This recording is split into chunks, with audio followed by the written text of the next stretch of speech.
नमस्कार, मैं श्याम बिहारी द्विवेदी और इस वक्त हम मौजूद हैं बुंदेलों की धरती जिला छतरपुर में। हमारे IBC 24 की खास कार्यक्रम जनसंवाद की चौपाल छतरपुर में लगाई गई है और हमारे साथ मौजूद हैं पूर्व मंत्री ललिता यादव। मैम, IBC 24 और खबर विभाग में आपका स्वागत है। नमस्कार। IBC 24 वालों को सभी देखने दर्शकों को मैं अपनी ओर से बहुत बहुत धन्यवाद देती हूँ, नमस्कार करती हूँ। मैम, आप क्या सबसे पहले हम सवाल देखते हैं बुंदेलखंड के लेके कि बुंदेलखंड में इस समय क्या फिर से बीजेपी अपना कब्जे जमा पाएगी? देखिए, बुंदेलखंड में और मध्य प्रदेश में भारतीय जनता पार्टी की 2023 में दोबारा सरकार बनने वाली है। 2018 के जो चुनाव हुए थे वो पूर्व मुख्यमंत्री कमलनाथ जी ने जनता से झूठे वादे किए थे, किसानों से झूठे वादे किए थे, महिलाओं से झूठे वादे करके धोखे से इनकी सरकार बन गई थी। लेकिन उस समय भी हम देखें तो जो आंकड़ों में थे तो कांग्रेस ज़्यादा थी, लेकिन वोट परसेंट उस समय भी भारतीय जनता पार्टी को ज़्यादा मिला था। और शिवराज सिंह चौहान जी की सरकार ही ऐसी सरकार है जिन्होंने विकास किया है। हम किसानों की क्षेत्र की बात करें तो हमारे बुंदेलखंड के किसान या मध्य प्रदेश के किसान जिस तरह से किसानों को आज अभी की बात करें तो अभी हमारे शिवराज सिंह चौहान जी ने ऋण माफ़ी योजना लागू की है। हमारे शिवराज सिंह चौहान जी ने किसानों को बीमा योजना का पैसा जमा किया है। हमारे शिवराज सिंह चौहान जी ने और हमारे देश के यशस्वी प्रधानमंत्री माननीय नरेंद्र मोदी जी ने किसान सम्मान निधि के माध्यम से प्रति वर्ष 10,000 रुपये देने का काम हमारे किसानों को किया है। और अगर हम किसानों की बात करते हैं तो मध्य प्रदेश में जब भी कोई किसानों पर आपदा आई है, ओला पड़ा, पाला पड़ा, तो हमारे मध्य प्रदेश के मुख्यमंत्री शिवराज सिंह चौहान तत्काल ही किसानों के खेत में गए और मौके पर उन्हें मुआयना किया। तो हमारी जो सरकार है किसानों की हितैषी सरकार है, हमारी सरकार है महिलाओं की हितैषी सरकार है। हमारी सरकार ने शिवराज सिंह चौहान ने मध्य प्रदेश में 50% आरक्षण देने का काम किया।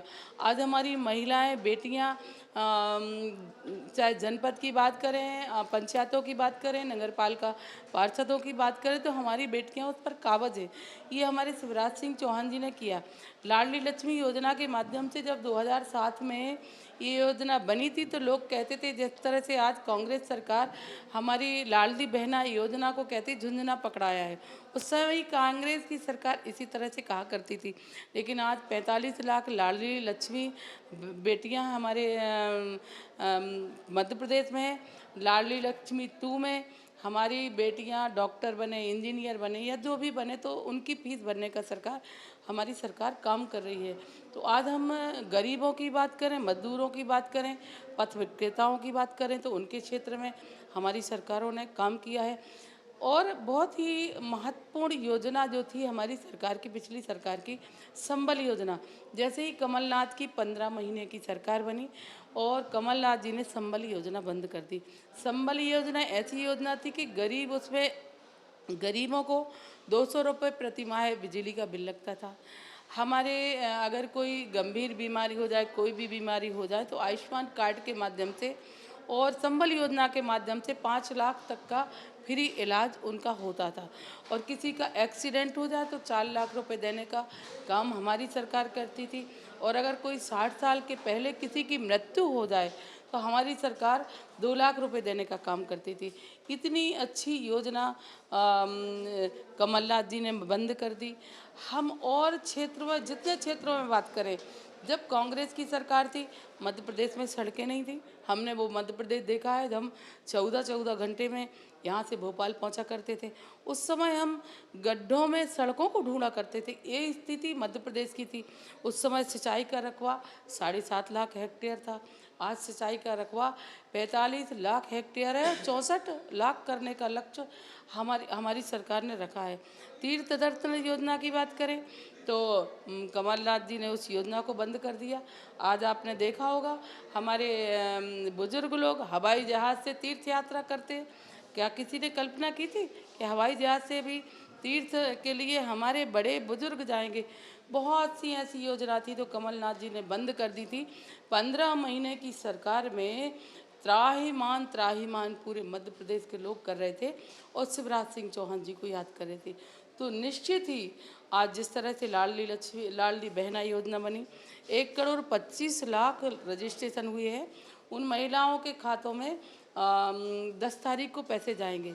तो जब हमारी सरकारों ने ज़मीन पे काम किया है, गरीबों के हित में काम किया है, महिलाओं के हित में, बेटियों के हित में, युवाओं के हित में, आज मुख्यमंत्री सीखो कमाओ योजना कि हमारे बच्चे जाएंगे सीखेंगे, साथ ही उनको 8-9 हज़ार के रुपए का मानदेय भी आप मिलेगा। लाडली बहना की बात करती हैं कि लाडली बहना योजना में आपकी सरकार 1,000 रुपये डालेगी, लेकिन कमलनाथ जी तो कहते हैं कि हमारी योजना नारी सम्मान योजना में हम 1,500 रुपये देंगे। देखिए, उनने हमारी ये योजना चुराई है और उनने 15 महीने में क्यों नहीं ये योजना बनाई। उनने मुख्यमंत्री कन्यादान योजना की कहा था कि 51,000 की राशि देंगे, आज तक नहीं दी। नारी सम्मान योजना का वो फार्म भरवा रहे हैं। मुझे तो ये समझ में नहीं आता कि चुनाव हुए नहीं, तुम्हारी सरकार बनी नहीं, तुमने ऐलान कर दिया कि हम 1,500 रुपये देंगे, हम रसोई गैस सिलेंडर पर 500 रुपये कम करेंगे। कमलनाथ जी, ये बुंदेलखंड है, मध्य प्रदेश है ना। तो मैं फिर बुंदेलखंड में वही कहती हूँ, न लड़का को दिया काने हैं, न सोनो होने हैं, न तुम्हारी सरकार बनने हैं, न महिलाओं को आपको कुछ दे नहीं पाना है। आपकी नीयत ठीक नहीं है, आपकी नीति ठीक नहीं है। हमारे शिवराज सिंह चौहान जी किसानों के बेटा है, गरीबों के हितैषी हैं, महिलाओं के लाडले भाई हैं, लाडली भांजे भांजियों के मामा हैं, और वही दोबारा मुख्यमंत्री बनेंगे और भारतीय जनता पार्टी की सरकार 2023 में मध्य प्रदेश में बनेगी। और जो हमारा बुंदेलखंड है, आज छतरपुर ज़िले की बात करें तो छतरपुर ज़िले की 6 की 6 सीटें भारतीय जनता पार्टी जीत करके जाएगी। मैम, आप योजनाओं की बात करती हैं कि स्वराज सरकार की योजना धरातल पर दिखती हैं, लेकिन दूसरी ओर कमलनाथ जी तो कहते हैं कि स्वराज तो सिर्फ घोषणा मशीन है, सिर्फ घोषणा करना जानते हैं, योजनाओं को लागू करना नहीं जानते। तो मैं पूछना चाहती हूँ आपके माध्यम से कमलनाथ जी से कि लाडली लक्ष्मी योजनाएं बनाई थी ना हमने, तो 45 लाख आज लाडली बेटियां कैसे हो गई, कैसे रजिस्ट्रेशन हो गया आज 1,25,00,000 बहनों का, और कैसे 10 तारीख को राशि डाली जाएगी, कैसे ऑनलाइन हमारे किसानों के खातों में 10,000 रुपये की राशि डलती है, जो 2-2 हज़ार करके किस्तों में देते। हमने तो जो कहा है वो करके दिखाया और हमारे पास प्रमाण है। और कमलनाथ जी प्रमाण दें, उन्होंने कहा था कि 4,000 रुपये बेरोजगारी भत्ता देंगे, 51,000 रुपये हम बेटियों के मुख्यमंत्री कन्यादान योजना में देंगे, किसानों का कर्जा माफ़ करेंगे। वो बताएं तो उनने क्या किया है, हमने जो किया है करके दिखाया है। लेकिन मैम, एक चीज़ और देखना चाहिए कि कर्नाटक में जैसे कांग्रेस पार्टी ने कहा था घोषणा पत्र में कि हम बजरंग दल को बैन करेंगे, तो क्या उसका असर मध्य प्रदेश में भी देखा जा सकता है? देखिए, अलग अलग राज्य की अलग अलग वो होती है, तासीर होती है। कर्नाटक बहुत दूर है, हमारा जो मध्य प्रदेश है वो गुजरात से लगा हुआ मध्य प्रदेश है। जिस तरह से गुजरात में हमने जीत दर्ज की है, इस तरह से हम मध्य प्रदेश में जीत दर्ज करेंगे। कर्नाटक का अलग मुद्दा होगा, कर्नाटक की अलग बातें होंगी, लेकिन हम बुंदेलखंड है हमारा, मध्य प्रदेश है हमारा, तो अलग अलग क्षेत्र की अलग अलग तासीर होती है। और आज जो मध्य प्रदेश है, उस मध्य प्रदेश में भारतीय जनता पार्टी की सरकार ने ही विकास और काम करके दिखाया है। चाहे हम बुंदेलखंड की बात करें, मैंने इस बुंदेलखंड को बड़ी नज़दीक से देखा है। 30 साल की राजनीति में मैंने सब देखा है। कांग्रेस की बरसों से सरकार रही, कांग्रेस की कई सालों से सरकार रही। अभी पारुल जी बोल रही थी कि राहुल गांधी पैसे भेजे थे बुंदेलखंड पैकेज के लिए। आप सोचिए, मैं उस समय कह नहीं पाई, कांग्रेस के ऐसे नेता हैं कि वो प्रधानमंत्री मनमोहन सिंह जी का नाम लेने से परहेज करते हैं। राहुल गांधी बोलते हैं, राहुल गांधी कौन, वो नेता हैं, लेकिन कोई प्रधानमंत्री मुख्यमंत्री तो नहीं है। अच्छा मैम, एक सवाल और है कि ये मध्य प्रदेश में 50-50 का मुकाबला रहेगा कि एक तरफा बीजेपी? देखिए, भारतीय जनता पार्टी मध्य प्रदेश में कोई 50-50 की बात नहीं करती हूँ मैं। 200 पार हमारी सीटें जाएंगी। और पिछली बार भी हम आंकड़ों में कम थे, लेकिन वोट परसेंट ज़्यादा था। इस बार हमने जिस तरह से बूथ बूथ पर काम किया है, हमारे कार्यकर्ता बूथ पर गए हैं, बूथ अध्यक्ष बनाए, बूथ समितियाँ बनी हैं, हितग्राहियों को जो लाभ मिला है उन हितग्राहियों को बताएंगे कि जिस सरकार ने आपको सहयोग किया है, जिस सरकार ने आपके साथ काम किया है, उसको आप वोट करिए। ऐसी मानसिकता की भी लोगों की बनाना पड़ेगी, क्योंकि कभी कभी लोगों को लोग बरगला देते हैं। इस तरह से हम सब भारतीय जनता पार्टी के कार्यकर्ताओं ने कमर कस ली है। हम 200 पार ही इस बार रहेंगे और बड़ी मजबूती से हमारी भारतीय जनता पार्टी की सरकार बनेगी।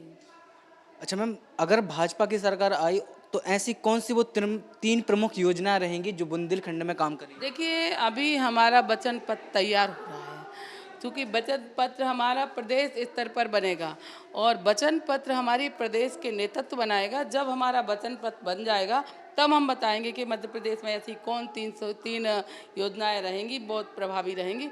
अभी मैं कुछ नहीं कह सकती।